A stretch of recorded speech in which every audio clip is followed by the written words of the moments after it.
اپنے آپ کو ایک بند گلی میں محسوس کر رہے ہیں کہ آپ کے پاس راستہ کوئی نہیں ہے، تو ان کا اصرار تھا کہ ایسا کچھ بھی نہیں ہے. پارٹی پہ پابندی یا ان کے خلاف فوجی عدالت میں مقدمے کا کتنا امکان ہے، اس پہ ان کا کہنا تھا کہ وہ کچھ نہیں کہہ سکتے کیونکہ قانون نام کی کوئی چیز ہے ہی نہیں. ججوں کے فیصلوں پر عمل نہیں ہو رہا، وہ ضمانت دیتے ہیں، حکومت پھر گرفتار کر لیتی ہے، لہٰذا میں اس حوالے سے کچھ نہیں کہہ سکتا. if we connect all these happenings جو آج کی political happenings تھیں، ان سب کو کنیکٹ کریں اور پھر مظہر عباس کا آج کا کالم آپ دیکھیں، تو ان کا یہ کہنا ہے، بلکہ شاید ان کا یہ دعویٰ ہے کہ خان صاحب کو ایک گولڈن ہینڈ شیک آفر کیا جانے والا ہے. اگر وہ اسے قبول کر لیتے ہیں تو الیکشن وقت پر بھی ہو جائیں گے اور نتائج بھی مثبت آئیں گے. نہیں مانے تو ان کی پارٹی کے لیے سیاسی پلٹن میدان کھلا ہے. پریس کانفرنسز اور اعلانات کا سلسلہ جاری ہے. کوئی سیاست چھوڑ رہا ہے، کوئی پارٹی. اور ملٹری کورٹس میں عمران خان پہ مقدمہ چلانے کے حوالے سے وزیر داخلہ رانا ثناءاللہ نے بہت کلیئر کہا ہے کہ ایسا ہوگا. So it is going to be first time ever کہ پاکستان کے کسی پرائم منسٹر کے اوپر ملٹری کورٹ میں مقدمہ چلے.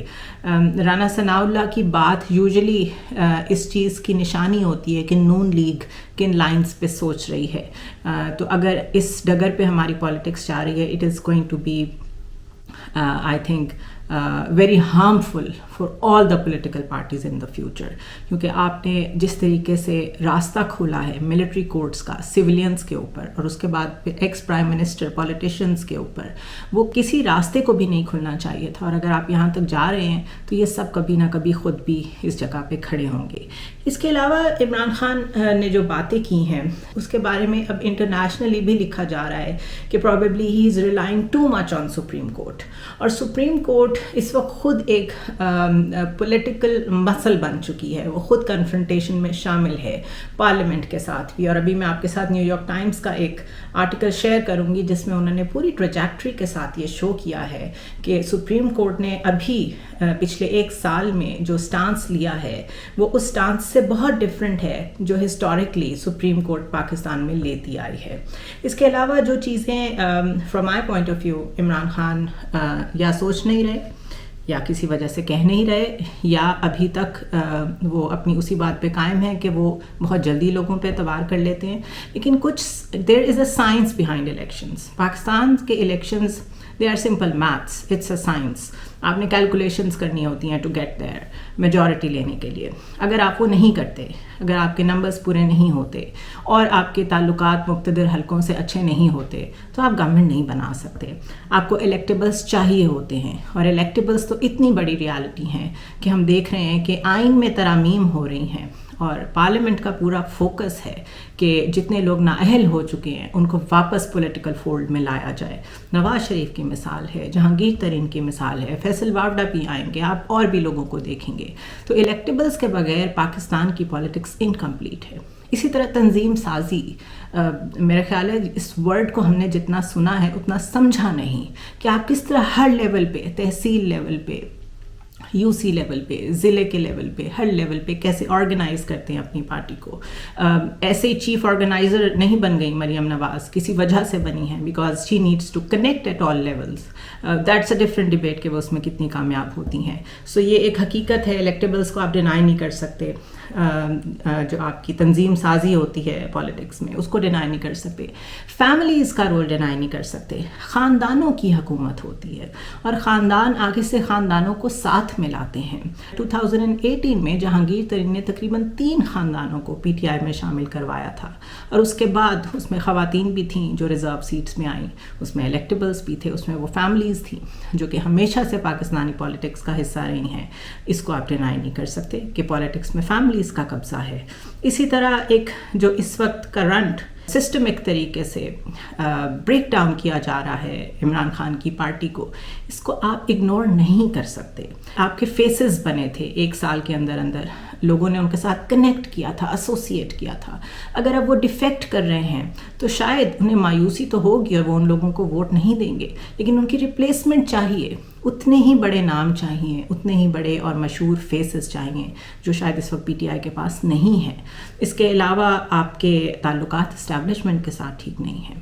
تو یہ وہ ریالٹیز ہیں جن کو ہر حال میں آپ کو سوچنا پڑتا ہے پاکستان میں بات کرتے ہوئے, اپنی آگے کی پلاننگ کرتے ہوئے, اور پروبیبلی عمران خان سوچ رہے ہوں لیکن he is not ready to talk about it at the moment.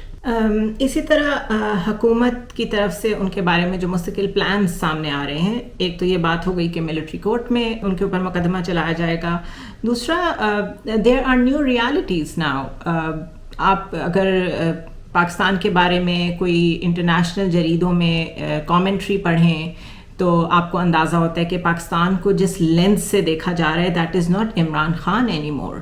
Regionally and internationally Pakistan کی جو امپورٹنس ہے جیو پولیٹیکلی, اس کے لیے سب کنسرنڈ ہیں. اسی لیے آپ کو مستقل کبھی امریکن سینیٹرز یا کانگریس مین کی بات, کوئی نہ کوئی ان کا بیان سامنے آتا نظر آئے گا.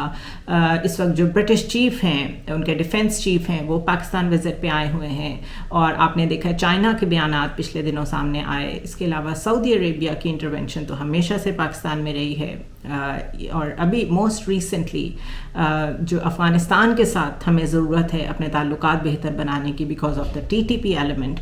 یہ اتنا بڑا اسپیکٹرم ہے کہ اس میں یہ ڈویژن کرنا کہ کون سا ملک اس لیے بات کر رہا ہے کہ وہ کسی پرٹیکولر جماعت کو سپورٹ کرتا ہے, یہ بے وقوفی ہوگی. آئی ایم ایف جب پاکستان کو یہ کہتا ہے کہ آپ پولیٹیکل اسٹیبلٹی پہ کام کریں تو وہ ایز اے کریڈیٹر کہتا ہے.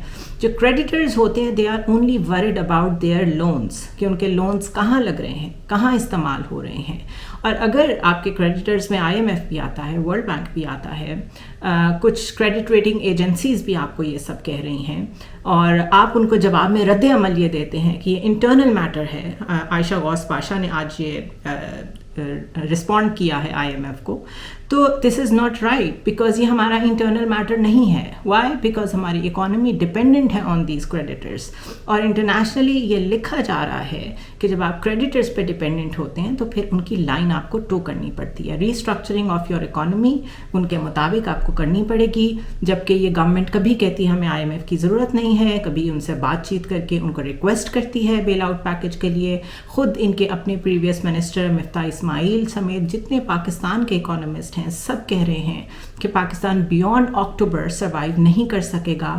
تو پی ڈی ایم گورنمنٹ اگر یہ سمجھتی ہے کہ وہ آن پیپرز پاکستان کو ایک معاشی بحران کا شکار چھوڑ کے چلی جائے گی, اور اس کے بعد الیکشنز میں یہ نعرہ لگائے گی کہ ہم تو ٹھیک چھوڑ کے گئے تھے, بعد میں پتہ نہیں کیئر ٹیکر سیٹ اپ نے کیا کر دیا, تو یہ ان کی خام خیالی ہے. بیکاز پچھلے 1 سال میں 2 سالوں میں اکانومی پہ جتنی بات ہوئی ہے, خود عمران خان نے اکانومی پہ اپنی گورنمنٹ کے دوران جتنا کرٹیسزم برداشت کیا ہے, آہستہ آہستہ یہ بات سب کو سمجھ آ گئی ہے کہ جو بیک بون ہے وہ اکانومی ہے, اور گورنمنٹ چاہے کوئی بھی ہو آپ کو اس پہ فوکس کرنا پڑے گا. اس کے علاوہ last but not the least something that is very interesting, اس کے جو آخری حکومت رہ گئی ہے عمران خان کی گلگت بلتستان میں, وہ بھی خطرے میں پڑ گئی ہے.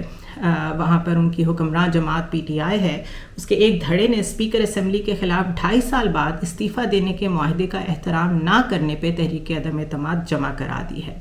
وجہ کچھ بھی بنے, آزاد کشمیر میں بھی پی ٹی آئی کی گورنمنٹ ختم ہوئی, اور یہاں بھی معاملات ایسے ہی لگ رہے ہیں کہ جو break down of P T I ہے وہ شاید یہاں بھی فیکٹر بنے گا, اور یہاں بھی ان کی حکومت ختم ہوگی.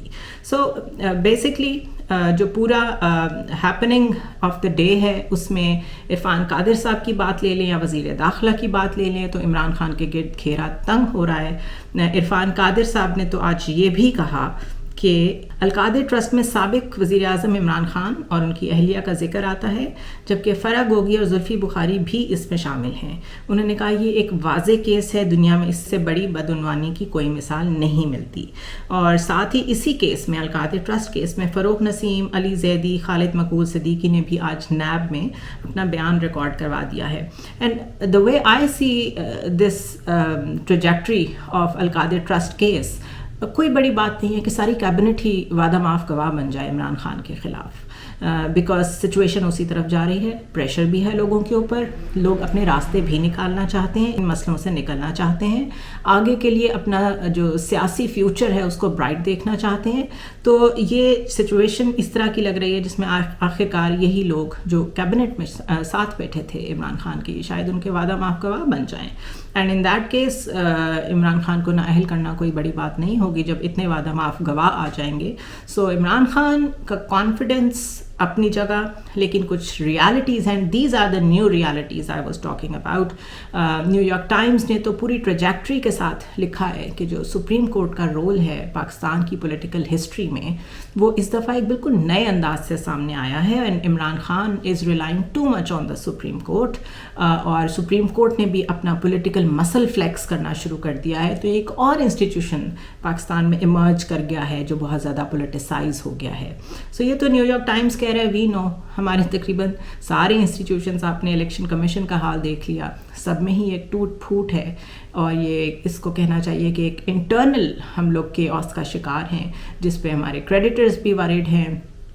اور جب کریڈیٹرز بات کرتے ہیں تو ہم سمجھتے ہیں ہماری ساورنٹی پہ اٹیک ہوا ہے, جبکہ ساورنٹی آپ کی کوئی نہیں ہوتی جب آپ اکنامکلی انڈیپینڈنٹ نہیں ہوتے.